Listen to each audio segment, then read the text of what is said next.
오세훈 시장도 가격을 올리네. 아까 말했던 동부권, 서남권이 가격들이 움직일 가능성이 저는 크다고 생각을 하고, 일단 정부의 방향은 어떨까요? 좀 심각하다 생각해요. 그 서울시의 변화의 방향과 정부의 변화의 방향을 동시에 한번 바라봤으면 좋겠다는 생각이 들어서 서로 같은 것 같으면서 조금 달라요. 지금 우선은 오세훈 시장은 서울의 변화에 맞춰서, 그리고 지금 공급을 활성화시키기 위해서 재건축에 대한 시그널도 줬지만은 선제적으로 더 집중을 하고자 하는 게 재개발 사업의 활성화인 것 같아요. 5월 26일 날 이제 발표를 했죠. 한 5-6가지 정도를 얘기를 했어요. 주요한 내용들을. 우선은 그 주거 정비 지수제 폐지라는 부분들을 우선 얘기했거든요. 이게 뭐냐면은 정비 사업을 할 때 법적인 부분들이 있어요. 법적으로 정해진 부분과 거기에 플러스 2015년도에 고 이제 박원순 전 시장께서 주거 정비 지수라는 거를 도시 및 주거 환경 정비 기본 계획에 넣어 가지고 정비 지수가 70점이 넘어야지 정비를 할 수 있다라는 추가적인 규제를 넣었어요. 그러면서 재생 사업을 하기 위한 해제 지역들을 조금 많이 만들게 되었죠. 근데 이제 중요한 건 뭐냐면요. 이게 주거 정비 지수가 2015년도에 만들어졌고 2025년까지 적용되는 도시 및 주거 환경 정비법 기본 계획이 있어요. 그 안에 반영을 시켰는데 2015년 이게 적용이 된 이후부터 정비구역 지정이 서울에서 제로입니다. 하나도 없어요. 2007년도에 39개가 지정됐고 2009년도에는 17개가 지정됐고 2011년에는 8곳이 지정되고 그 외에도 조금씩 있었어요. 그런데 2015년도가 지난 이후에는 한 건도 없었어요.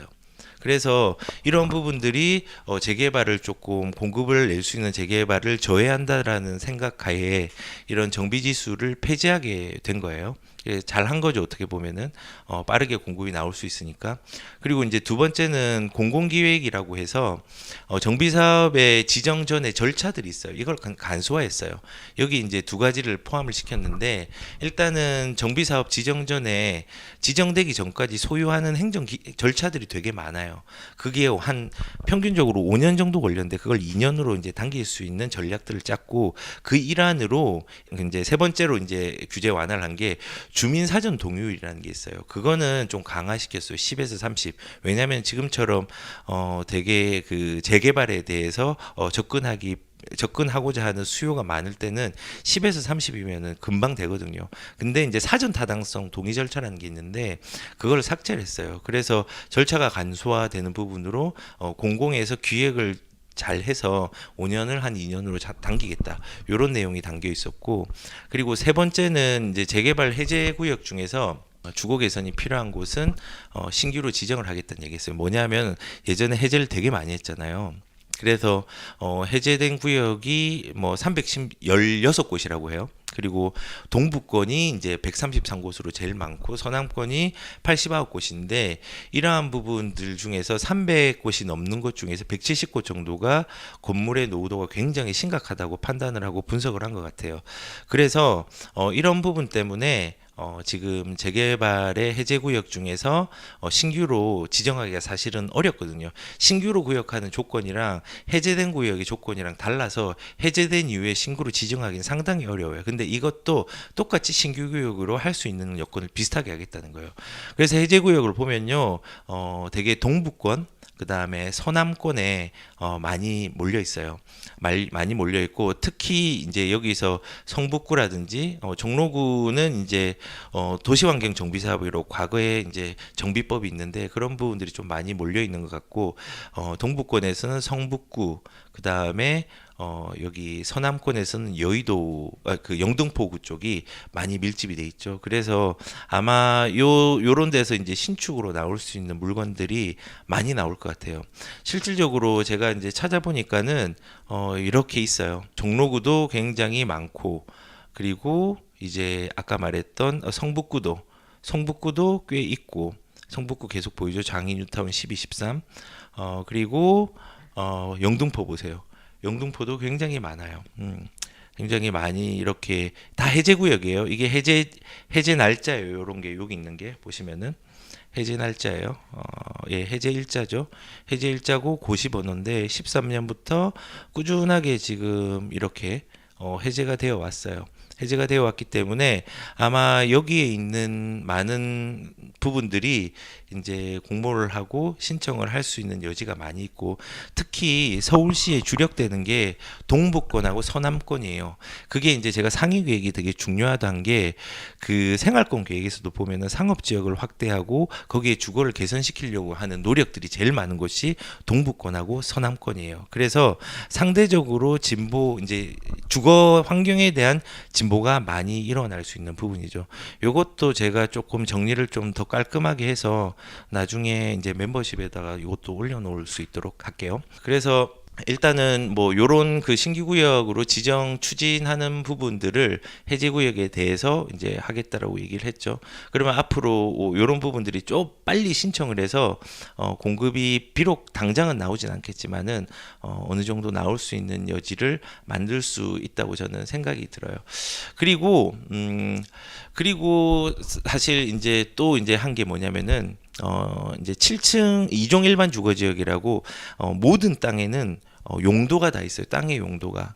근데 그 용도 중에서 뭐 1종 일반이면은 뭐 근생시설하고 뭐 근생시설이나 이제 주택들 빌라들을 놓을 수 있고, 1종 전용이면은 뭐 그 땅에 있는 1종 전용이면은 이제는 뭐 단독주택을 할 수 있고, 뭐 이런 식으로 땅이 전부 다 분할되어 있어요. 용도 지역이라는 거. 그 중에서 2종 일반 주거 지역이라는 게 있는데, 그 2종 일반 주거 지역도 7층 이하랑 7층 이상을 지을 수 있도록 규제가 있는데, 만약에 신규로 재개발이 된다고 하면은 거기에는 그 7층이라는 부분들을 없애주겠대요. 그러면은 이제 그 용적률을 다 찾을 수 있으니까 사업성이 좋아지고 공급도 더 많이 늘어나게 되겠죠. 그래서 이런 부분까지도 얘기를 했어요. 그 다음에 얘기를 한 게 뭐냐면, 매년 재개발 지정을 한 25개, 서울시가 25개의 지자체잖아요. 25개씩 이제 신규로 지정을 하고 추진을 하겠다고 하고, 이런 내용들을 다 통틀어서 도시 및 주거환경 정비기본계획에 변경해서 10월 달 정도에 조금 보일 예정이라고 이렇게 그때 인터뷰에서 보도자료에서 얘기를 했죠. 그리고 지금 이런 부분만 있으면은 사람들이 이제 고민을 할 수 있는 게 뭐냐면은, 아니 지금 오세훈 시장도 가격을 올리네. 왜냐하면 지금 이렇게 신규가 나올 수 있는 예비 신축과 대기 예비 신축이죠.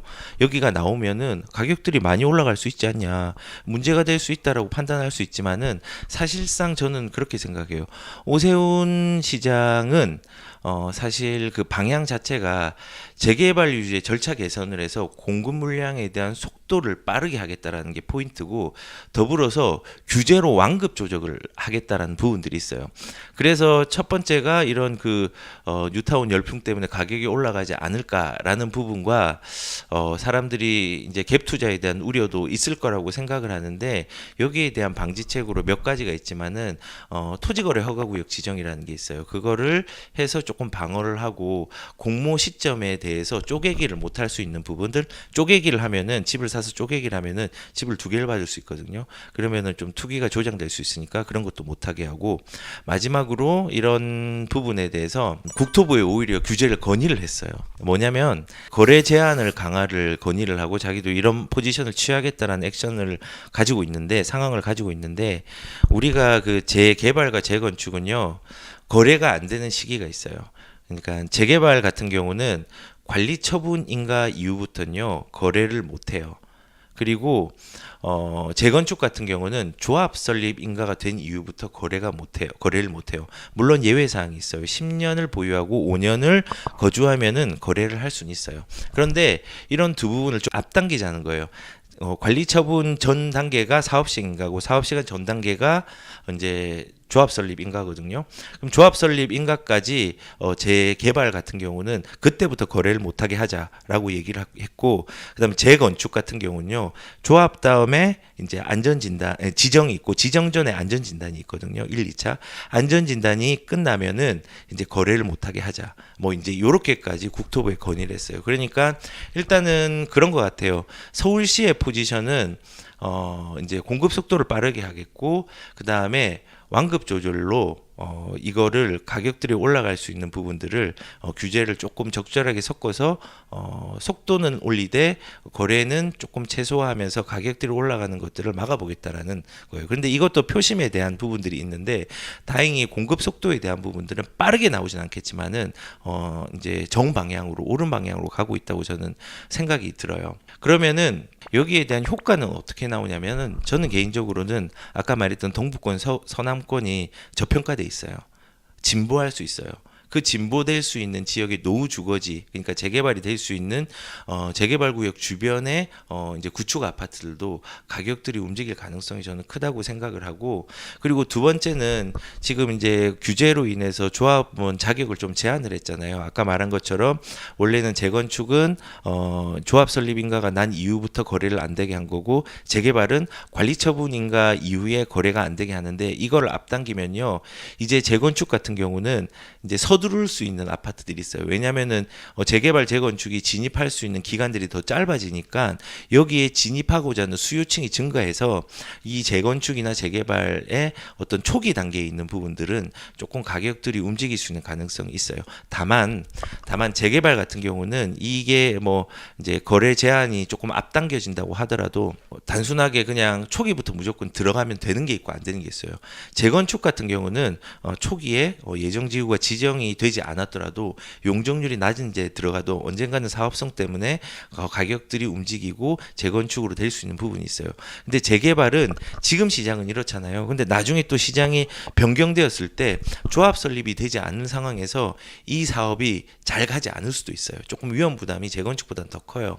그래서 이제 재건축 재개발을 진입할 때는 그런 부분들도 조금 고려하고 이제 시장을 바라봤으면 좋겠고, 그래서 뭐 집값 오르니까 사세요라는 의미보다는 이런 방향성이 있으니까 무주택자들은 대응하세요라고 좀 받아들였으면 좋겠어요. 반면에 일단 정부의 방향은 어떨까요? 정부의 방향은 저는 개인적으로 좀 심각하다 생각해요. 그 공급 속도를 내겠다고 해서 그 서울시 같은 경우는 절차를 간소화시켰잖아요. 근데 정부의 변화는 공급의 흐름을 잘 돌기 위해서 임대사업자를 폐지했어요. 임대사업자를 폐지를 해서 완전 폐지키로 했대요. 그리고 1주택자나 세입자에 대한 뭐 대출과 그다음에 양도세라든지 뭐 세금에 대한 배려들이 표심을 확보하기 위해서 조금 많이 나타났고, 그리고 이제 전월세 신고제가 6월 1일 내일부터 시작이 되잖아요. 세수의 모니터링과 세수 확보를 위한 수단으로서 이제 사용되는 게 이제 임대차 3법이 6월 1일부터 완전히 완성되게 되는 거예요. 자, 그 중에서 지금 임대사업자 폐지에 대한 얘기가 나왔죠. 그래서 이거는 정말 저는 보고 야, 이거 진짜 너무하다는 생각이 했어요. 물론 임대사업자를 통해 가지고 사람들의 매물이 잠기게 한 거랑 여기서 거래가 많이 일어난 것들은 사실이에요. 왜냐하면은 정부에서 독려를 했는데 의무는 세지만은 사실은 혜택도 굉장히 컸거든요. 2018년 4월 1일 이전에는 양도세, 취득세, 보유세, 양도세 모든 게 혜택이 있었어요. 중과도 없고 보유세도 완화를 시켜주고, 그리고 취득세도 뭐 2억 미만이면은 뭐 이제 100% 감면, 2억 이상이면은 85% 취득세 감면까지 주고, 지금 이건 아직까지 있어요, 취득세는. 근데 이제 이거를 물량을 나오게 하기 위한 대책으로 임대사업자 등록을 폐지를 하게 돼요. 단 이제 조건이 7월 1일 전까지 일단 등록하는 부분들은 인정을 해주고 10년으로 해주는 거예요. 해주는데 만약에 이제 임대 기간이 만료가 돼서 자동 말소가 되고, 그 다음에 임대 사업자에 대한 기간들을 의무 기간을 다 충족시키지 못하면은 자진 말소를 해야 되잖아요. 자진 말소는 원래는 한 1년 정도 안에 그 임대 사업자 등록한 것들을 팔아버리면은 중과세를 배제를 했어요. 1년 안에. 그런데 자동 말소, 임기가 끝나고 자동으로 끝난 거는 그 1년이란 기한을 안 두고 무한대로 줬어요. 중과 배제에 대한 부분들.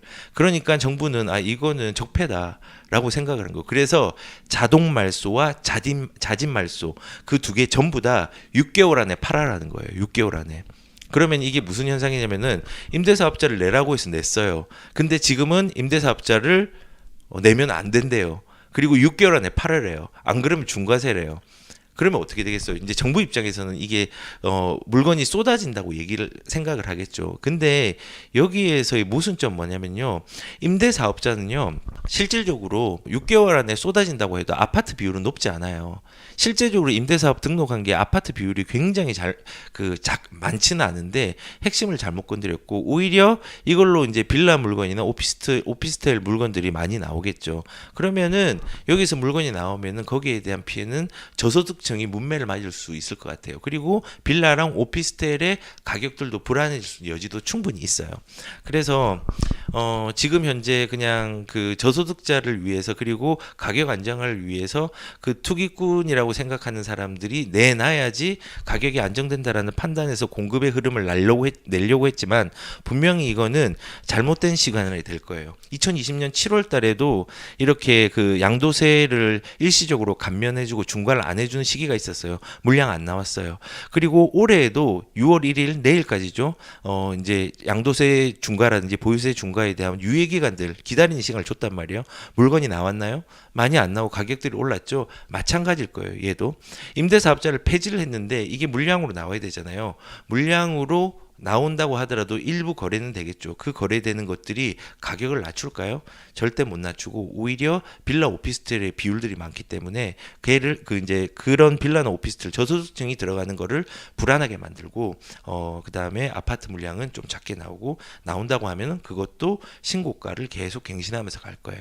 그게 아마 6월 이후에 시장이 될 것 같아요. 그래서 임대사업자에 대한 부분들 뭐 폐지를 했다고 하지만은 이 폐지에 대한 부분들 7월까지만 내면은 10년 동안은 보장은 되겠죠. 그러면 31년 정도까지 완전히 이제 임대사업자는 다 없어지는 상황이 된 거예요. 94년도에 만드는 제도가 이번 정부에서 완전히 이제 없애버리는 상황을 만들어 버린 거죠. 그래서 이런 공급의 흐름을 임대사업자로 얘기를 했다. 그리고 이제 두 번째는 뭐냐면요. 지금 뭐 이거는 이제 보유세랑 재산세 얘기인데 이 내용하고는 좀 상관이 없을 것 같긴 한데 6월 이후에 이제 1주택자에 대한 보유세나 뭐 대출 완화가 있고 그 다음에 반면에 다주택자에 대한 규제는 강화를 시켰어요. 그러니까 1주택자를 배려를 했죠. 물론 이래서 표심을 얻으려고 하는 건데 이제 본질이 뭔지를 봐야 돼요. 사실은 재산세 지금 0.05% 완화하고 그걸 6억에서 9억으로 올리는 게 과연 본질일까요?